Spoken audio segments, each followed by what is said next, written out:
What's going on, everyone? So, the Los Angeles Lakers have just landed Marcus Smart. Per Shams, Marcus Smart has agreed to a contract buyout with the Washington Wizards and intends to sign a 2-year, $11 million deal with the Los Angeles Lakers after clearing waivers, sources tell ESPN. A return to the grand stage for the 2022 NBA Defensive Player of the Year. So a couple things about this. One, this was a guy that a lot of us talked about. A lot of us really wanted to see. I'm excited about this signing. We'll dive into that here more in a moment. Two, he's getting the biannual exception, right? Lakers are going to waive Shake Milton. That doesn't free up the biannual exception. So the Lakers have to have other moves lined up. Now, Jordan Goodwin does have a partial guarantee, so maybe they waive both of them, but this means that the Lakers are going to pull off a trade, I think, right? Again, just my opinion, unless they're going to waive Jordan Goodwin, but I don't know if that is enough to get the biannual, right? And you'd still have an open roster spot, so you'd still have to go make a trade. So regardless, this signals a trade is coming because the Lakers are going to have to free up cap space in order to get him to sign. So again, this is great, right? Lakers get that defensive point of attack, two-way kind of guard for them. I use two-way loosely because Marcus Smart, his shooting is not great. He's never been a great shooter. He's not a great shooter. But this is patience, right? Be patient. Imagine if the Lakers went and traded for somebody. Again, let's get through. This is why I keep saying, let's get through this buyout period, right? Let's get through this buyout era. And then once you get through the buyout era, then you can kind of step back and see, okay, what do we need now? Right? Lakers got DeAndre Ayton, Jake LaRavia, Marcus Smart, right? Marcus Smart and DeAndre Ayton off of buyouts, right? You just solved two of your biggest needs right now, and you got a guy in Marcus Smart who, by the way, I wanted the Lakers to draft, and Boston ended up taking him right before, and then the Lakers drafted Julius Randle. But Marcus Smart, I've loved Marcus Smart since Oklahoma State, right? I've been a big fan of Marcus Smart. He's a guy that I've wanted for years. I talked about the Lakers trading for him in the past, and this is why, again, the Lakers be patient. There's all these talks about Marcus Smart and this guy and that guy, right? Al Horford's still on the market. Nikola Vucevic may be a buyout target. Jeremy Grant, there's Portland people that are saying the Portland Trailblazers might buy out Jeremy Grant. Maybe none of them get bought out. But let's wait and see how this kind of unfolds and unravels before we just go, okay, let's go make a trade and trade everything and sell the farm to go get a guy that you might be able to get for free. I've said this. What happens if the Lakers would have gave up everything to go get Nick Claxton? In that moment, we would have been excited. In that moment, we all would have been like, yes, we just got the best defensive center, blah, blah, blah. We all would have hyped him up like he was, like the Lakers just got Kareem Abdul-Jabbar, right? That's what would happen. But then fast forward, say, a week later, and DeAndre Ayton becomes available, and we could have gotten him for free. Guess what everyone would have said? Why is Rob, oh my God, look, Rob got fleeced for Nick Claxton. We could have gotten DeAndre Ayton for free. He's terrible at his job. Again, let's wait and see. This signals that, one, the Lakers just solved another need, a major need, point of attack defense. He's still an excellent defender. We're not that far removed from him being, a defensive player of the year. So he's a guy that can anchor the defense at the guard position, right? Be a guy that could be an integral part, rotation piece for this guy. Hard-nosed, tough, right? He's a guy you want in a back alley brawl. He's not a guy you want to be up against in a back alley brawl, right? He's the kind of guy that I think this Lakers team needs. Brings leadership, toughness, experience, been there, done that. He's 31 years old, so he's young enough to be a piece. You could slot him alongside Luka Doncic, right? This is a guy that really expands and opens a lot for the Lakers. You solve that need. Now, that doesn't mean you don't go make a move for another guy or whatever, but I think that this makes Gabe Vincent expendable, right? Because Marcus Smart is going to give you everything that you want from Gabe Vincent, right? So I think Gabe Vincent is likely getting traded at some point, right? I think now you don't have as much pressure to get a point of attack guard. I would still like if you can do it, ideally a wing now.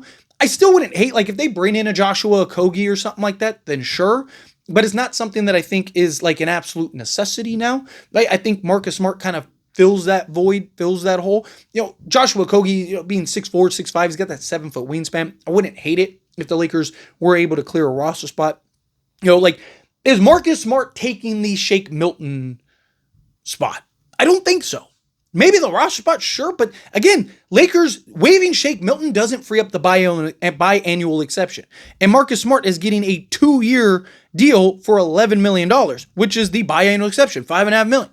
Right? So the Lakers have to free that cap space up. The only path in order to do that is to go and bring in or make a trade and then bring in Marcus Smart. Right? So a trade has to be on the horizon for the Lakers. 2, right? Yes, you could waive Shake and Milton, but then you still need to kind of fill in that spot at some point. Right? So still could bring in a Joshua Okogie, right? But I want to see the Lakers continue to progress, continue to remain patient. Let's wait and see. You just got arguably the most ideal kind of point of attack defensive piece for you. Now, there are a couple concerns about his health, right? Can he stay healthy and on the basketball court? His shooting, right? He's not this guy that's like, an absolute, like, Marcus Smart makes this team a lot better, right? Because it solves a major need. But again, I want to see what else the Lakers do. I want to see how else this roster folds. To me, like I said, it's the incremental things I talked about. What's the one move that makes the Lakers a true contender? There probably isn't that. But now, you start here, right? It's like, okay, you're going to have a full season of Luka, healthy, motivated, ready to go, right? That brings you in a view, right? Okay, well then now you add in DeAndre Ayton. You add in Jake LaRavia. You add in, Marcus Smart. You go and make a trade, right? And all of a sudden you are there. All of a sudden you are one of, if not the best teams in all of basketball. Right? But again, it's about the patience. Rob has to continue to be patient. I definitely think there are some concerns for Marcus Smart. But at a $5 million contract, that is a steal. Again, getting these kind of guys. And he solves a need. Right? Like even the Bradley Beal thing. I wanted Bradley Beal. I would have loved Bradley Beal. But what did I keep saying? Like the Lakers don't necessarily need Bradley Beal. He's just so good compared to the price in which you're going to pay him. You go get him if you can. Right? Well, instead, now the Lakers go and land a Marcus Smart. Now, here's the thing. That means if they are going to land anybody else, and Al Horford, DeAnthony Melton, so on and so forth, then they're going to have to take a vet minimum because Marcus Smart is getting the biannual. Unless the Lakers are able to free up like cap space, maybe there's some big, massive trade going on. But unless they're able to do that and clear, $20 million off their books or whatever, this is who our biannual exception is, right? And then therefore, anybody else is going to be a vet minimum, right? Which again, is the Anthony Melton going to take a vet minimum? Probably not, right? He's probably going to the Golden State Warriors. Would Al Horford take the vet minimum? Probably not, right? He's probably either going to retire or there's talks about him going to the Golden State Warriors. Now, if the Warriors give, say, Al Horford the biannual and now Melton doesn't have a choice but to take the vet minimum, then yeah, maybe the Lakers could land him, right? But I think if you're the Lakers, you go get Joshua Okogie. I do. I still think you get Joshua Okogie. I'll break that down more once Shake Milton actually gets bought out because this signals to me he's getting bought out. The only way he doesn't get bought out is if the trade is going to include him. Because again, this to me signals a trade. And I'll go more in depth than that later. But let's go over Marcus Smart, what he can bring and his overall impact. Again, 6'3" guard, right? But he's got that 6'9" wingspan. He's got that long wingspan that allows him to defend 1 through 3, right? We talk about getting a guard that can defend bigger. Right? Like Marcus Smart is a guy that can defend bigger. He can defend a lot of threes. He's got the toughness, the strength, the physicality, right? Gives you that hard-nosed kind of player in piece, which I love. Now, again, there are concerns about him as far as, shooting the basketball. He's not a great three-point shooter, but none of these guys that are potentially available are. He did shoot, however, 39% from three-point range with Washington last year on 3.4 attempts. But that was the best he's ever shot from three-point range, ever. The second best he has ever shot from three-point range, he had a season back in 2018 and 2019 in which he shot 36.4% on 4.3 attempts. He is a career 32.4% three-point shooter. Now, if he could stay that 39%, which you got to keep in mind, it was only in 15 games with Washington. But if he can stay 30, if he could, or not even 39%, if he's 36.5%, right, or 37%, beautiful, right? Because now he's consistent enough from three-point range to where he doesn't become a liability. He's going to give you enough on the defensive side, doing the hustle plays, doing the dirty work, so on and so forth, to where now you can, if he needs to play heavy minutes, you can rely on him to do so, right? We basically got our Dorian Finney-Smith at the guard position, right? Dorian Finney-Smith, his impact is, yes, there's questions about his offense and his inconsistencies in that regard, but he just does so much on the basketball court to impact winning. Marcus Smart is one of those guys that does that. He's a guy that has experience, been to conference finals, been to NBA finals, right? Like he's a guy that has that experience and brings a lot of value. But let's go over last year between Memphis and Washington. Like I said, his shooting numbers in Washington were much better. He was 44% overall from the floor in Washington. But between Memphis and Washington, had his struggles in Memphis. He, in 34 games, 20 minutes per game, he took 7.6 field goal attempts, 4.1 three-point attempts, shot 35% total between Memphis and Washington. He shot 32.2% from three-point range in Memphis.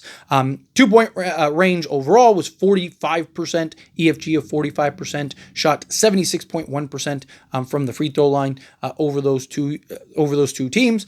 Grabbed 2 rebounds, 2.5 assists, a steal, half a block, and 9.3 points. That would be fantastic for the Lakers. Lakers landing Marcus Smart, I think, is huge. I think it just, again, moves us and inches us closer. I think it signals that a trade is coming. There's a lot to unpack here, but let me know your thoughts and opinions down in the comments. That being said, if you haven't liked this video, hit that like button. Helps me a lot. So we enjoy these types of videos, and I truly appreciate it. Not subscribe channel, hit that subscribe button, turn on the bell notifications. Appreciate y'all. See you in the next one.